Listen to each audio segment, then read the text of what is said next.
Hey y'all, I'm back with another video. As y'all can see, we jumping right on into it. So we went ahead and we buffed the nail down and we're applying the tips. Today I basically just want to show you the process that I take to prep a nail before I apply the acrylic as well as do a design. As you can see, I did go ahead and blend the tip, cut the tip down. I did shape the sides. I did go in with dehydrator and then primer. It was out of the screen, so you did not get to see the dehydrator part, but that was the first thing I did. I used second nude, not polish. And guys, what I'm doing right now is just waiting for the acrylic to polymerize.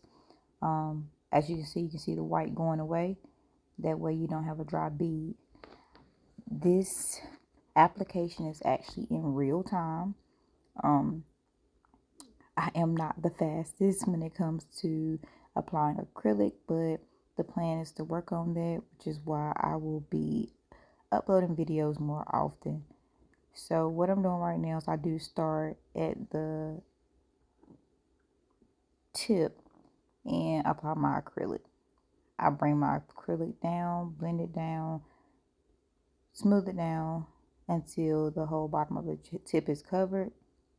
And then I take off the excess acrylic.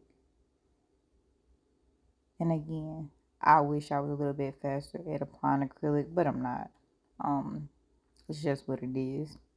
So basically what I'm doing right now is just blending the acrylic down, trying to make sure it's even, because the more even you make it, the less filing you have to do. And the goal is really not to have to file much, and to have a smooth application. So all I do is just take off the excess acrylic right here, and voila. Basically, you can see that the shape is still at the tip, so I didn't mess my shape up. Then I go in with my second bead. Now, I would not have had to do a second bead if this bead was not so runny. This bead did end up being a little, I would not have had to do a third bead if this bead would not have been so runny. So because this bead was more runny, I did have to go in with another bead. This bead did not build the apex, which is the stress area, to where it gives the nail strength. Therefore, I do have to go in with another bead. Now, it's okay if that happens. You just have to pick up more beads. I will go in with another bead and I will wait for it to polymerize like I did the previous bead. But this time I'm going to dry my brush out just a little bit. And then I'm going to go in with that bead. What I'm doing right now is just building a foundation for this nail, building the apex, making sure that the nail actually has enough strength to hold so it won't break. So that's what I'm doing right now. I'm just going to go ahead and blend that bead down. Sometimes you do have to re-wet your brush just a little bit to blend the bead down. You do not want it to be all choppy and chunky. So I will go ahead and blend this bead down. And as y'all see, the application is not bad at all. I will not have to do a lot of filing. The main thing is just to blend.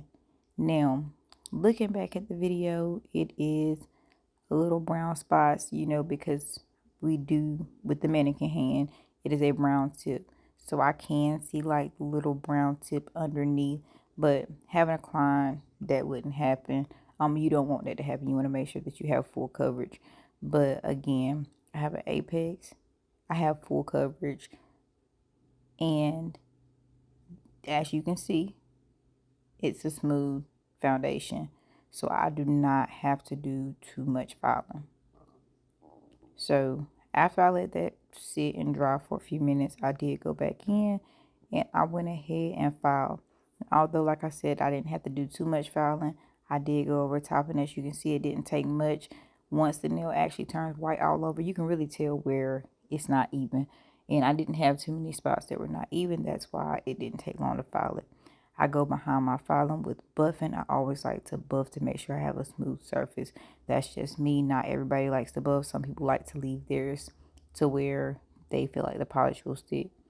What I am going to do is a marbled look. Really cute little marble look. So I'm going to go in with like 3 different types of like nude type colors, like browns and nudes. And I'm going to go ahead and use that to marble this nail. Now I'm going to use blooming gel to marble this nail. I did use D&D blooming gel to marble this nail. So that is what I'm applying right now. It has a very thick, I can't think of the word for it, but it's thick. It's thicker than most gel polishes. So now I'm going to go in and I'm just going to marble those three colors together. As you can see, I just go around, bring it up, make sure all three colors are in there, and just marble it. On this part, you do want to be careful. You want to make sure that your marbling is kind of flat so that when you do your top coat, it is not chunky. So I did go ahead and dry the marble, and I'm going to go over top of it with a top coat. I like Notpolish top coat. That is my favorite. I would not trade it for anything, and it is worth every dollar. So I'm going over with Notpolish top coat. And you have to be careful with Notpolish or any type of gel top coat because it does tend to be thick. So you want to make sure you clean the sides, and you want to make sure that your brush does not have so much polish that it's so thick. So I did go back over it, clean my brush off, and just kind of make sure that the polish was not chunky at the end, because it is very easy for polish to be thick and chunky at the end. I've dried the nail, so now I'm just going to go in and shape the nail. And guys, this is a beautiful marbled nail. I appreciate you guys for watching. Subscribe, like, and yeah, I'll be back with more videos. Thank y'all.